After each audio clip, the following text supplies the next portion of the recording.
3 ministros do governo federal foram denunciados por envolvimento no maior esquema de corrupção e lavagem de dinheiro do sistema previdenciário do Brasil.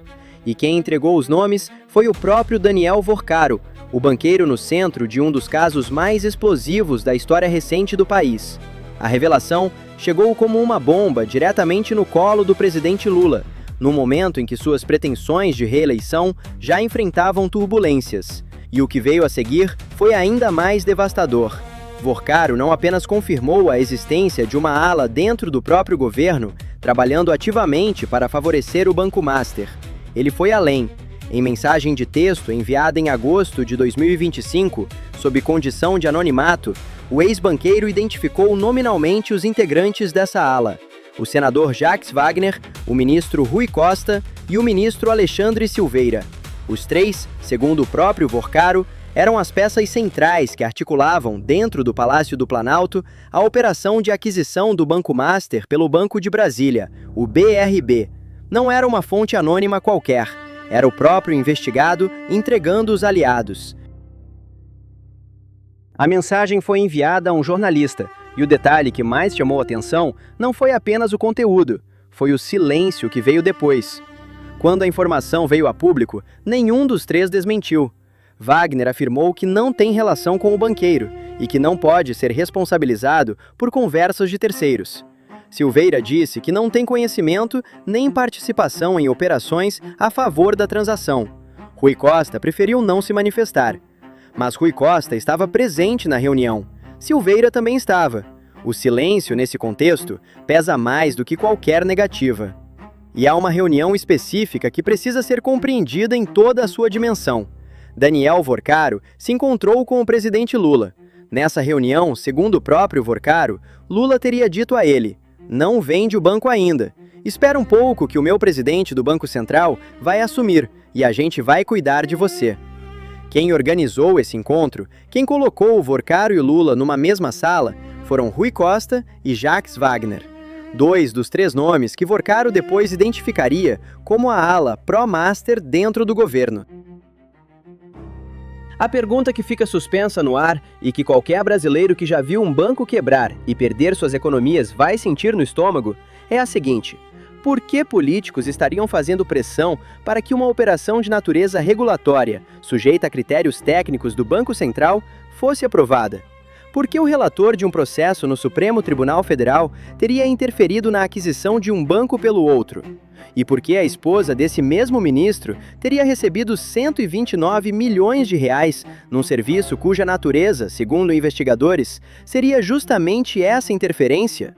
Jacques Wagner, que Vorcaro identificou como um dos pilares dessa operação, teve sua casa alvo de busca e apreensão. Encontraram lá, segundo as informações que vieram a público, dinheiro em espécie. Wagner não é um cidadão qualquer, é o líder do governo no Senado Federal. E foi em sua casa que a Polícia Federal bateu a porta.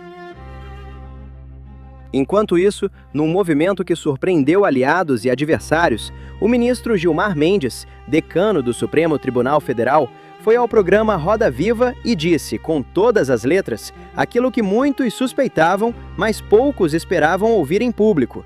Ele já tem a tese para anular o caso Master. Não foi uma insinuação, foi uma declaração explícita, feita num programa de televisão de viés político por um ministro que integra o quórum do julgamento que ele mesmo antecipou que pretende derrubar. Gilmar Mendes afirmou que identificou irregularidades na condução do caso pelo relator André Mendonça. Segundo ele, o relator teria participado de conversas sobre delação premiada, algo que a lei não permite. O acordo de colaboração deve ser celebrado entre o Ministério Público, a Polícia Federal e o colaborador, sem a participação do juiz. A crítica, em tese, tem fundamento jurídico. O problema é o que veio junto com ela.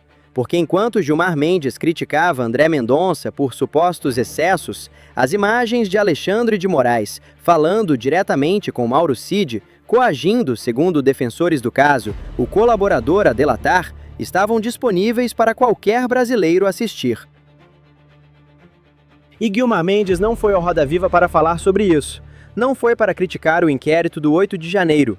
Não foi para questionar as 5 versões da delação do Coronel Cid, Os 3 meses de prisão antes do acordo, as idas e vindas daquele processo. Quando pressionado sobre isso, respondeu com um sorriso e disse que naquele caso só acompanhou pelas análises dos jornais. A contradição é de uma clareza desconcertante. Sobre o caso em que participou diretamente, a Lava Jato, Gilmar falou com autoridade. Sobre o caso do 8 de janeiro, em que não participou, disse que não tem visão de que houve abusos. E sobre o caso Master, no qual integra o quórum de julgamento e no qual, portanto, deveria guardar absoluta reserva sobre sua posição, foi a televisão anunciar a tese que vai usar para votar pela anulação. Existe uma lei para isso. A Lei Orgânica da Magistratura proíbe expressamente que magistrados manifestem, por qualquer meio de comunicação, opinião sobre processo pendente de julgamento. O que Gilmar Mendes fez no Roda Viva não apenas viola essa norma, cria, segundo especialistas em direito processual, um motivo formal de impedimento. Ele antecipou publicamente seu juízo. Ele ferrou sua própria imparcialidade e fez isso num programa de televisão, diante de milhões de brasileiros. Mas a história não para aí, porque ao mesmo tempo em que Gilmar Mendes anunciava sua saída da presidência da segunda turma do Supremo, o colegiado responsável pelo julgamento do caso Master, Alexandre de Moraes, tomava uma decisão que pegou todo mundo de surpresa. Moraes notificou a Procuradoria-Geral da República para que se manifestasse em 48 horas sobre uma arma encontrada na residência do ex-presidente Jair Bolsonaro. Uma arma que, segundo a defesa, estava inutilizada, sem percursor, portanto sem condição de disparo, e regularmente registrada. Mas o ponto central da decisão de Moraes não foi esse. O ponto central foi o que ele citou dentro da decisão, os artigos 52 e 118 da Lei de Execução Penal, que tratam do regime disciplinar diferenciado. O regime disciplinar diferenciado, o RDD, foi criado para uma finalidade específica: impedir que chefes de facções criminosas, líderes do PC, do Comando Vermelho, do crime organizado de alta periculosidade, continuem comandando suas organizações de dentro das prisões. No RDD, o preso fica isolado em cela individual, tem direito a 2 horas de banho de sol por dia. Foi pensado para os casos de maior risco à segurança pública, para os casos em que a influência do preso, mesmo atrás das grades, representa uma ameaça concreta à sociedade. Moraes citou esse regime numa decisão que envolve um ex-presidente de 71 anos, com saúde debilitada, que cumpre prisão domiciliar humanitária. A decisão não ordenou o RDD, ela apenas o mencionou como possibilidade. E essa menção, segundo advogados que analisaram o documento, não é acidental, é uma mensagem. É a criação de um espectro de terror que faz qualquer desfecho posterior parecer, por comparação, uma concessão generosa. Se Moraes mantiver Bolsonaro em prisão domiciliar, a narrativa se constrói assim. Veja, poderia ter sido o RDD, o regime dos chefes do PCC, e ele optou pela humanidade. Se Moraes mandar Bolsonaro de volta para uma cela comum, a comparação já está posta. Pelo menos não foi o regime dos faccionados.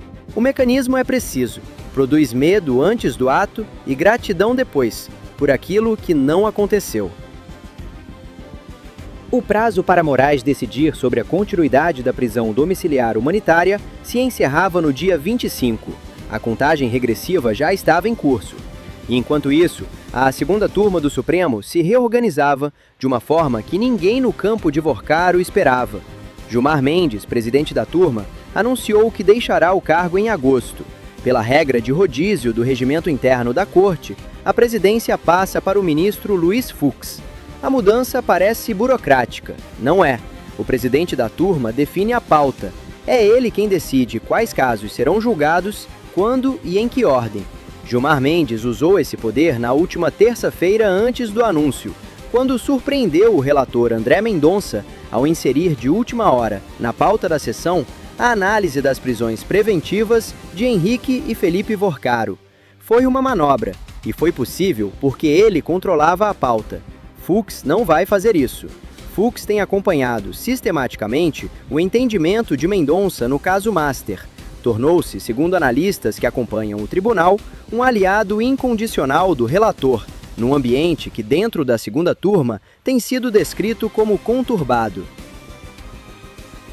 Com Fux na presidência, o controle da pauta passa para o lado oposto. As sessões presenciais, aquelas em que os ministros precisam olhar uns para os outros, em que os votos são gravados, em que o princípio da publicidade obriga transparência diante da população, ganham peso ainda maior. Para Vorcaro, que já havia perdido o voto de Toffoli, declarado suspeito no caso, a mudança representa mais um revés numa turma que, aos poucos, vai se tornando o território cada vez menos favorável. O aliado que controlava a pauta vai embora. O adversário que votava contra as prisões perde o instrumento de manobra. E o relator que conduz a investigação ganha pela primeira vez um aliado no lugar mais estratégico do colegiado. Há uma dimensão desse caso que vai além dos nomes, dos cargos e das decisões judiciais. Há uma dimensão que qualquer pessoa que já pagou o INSS a vida inteira, que já viu um parente perder a aposentadoria, que já acordou de madrugada preocupado com o futuro, consegue sentir de forma visceral. O sistema previdenciário brasileiro, aquele que deveria ser a rede de proteção dos mais vulneráveis, dos mais velhos, dos que trabalharam a vida toda esperando por uma segurança mínima, está no centro desse esquema. Não como vítima abstrata, como alvo concreto de corrupção e lavagem de dinheiro. E enquanto isso, dentro do Supremo Tribunal Federal, um ministro vai à televisão anunciar que vai anular a investigação. Outro cita o regime dos chefes do PCC para pressionar um ex-presidente. E os aliados do banqueiro investigado começam a perceber que o tabuleiro está mudando e que a proteção que tinham não é mais a mesma. A pergunta que fica depois de tudo isso é uma que cada brasileiro vai responder de forma diferente, dependendo do que viveu, do que acredita, do que teme. Quando a estrutura que deveria garantir a justiça se torna ela mesma o problema, o que sobra? E quem, afinal, está do lado de quem?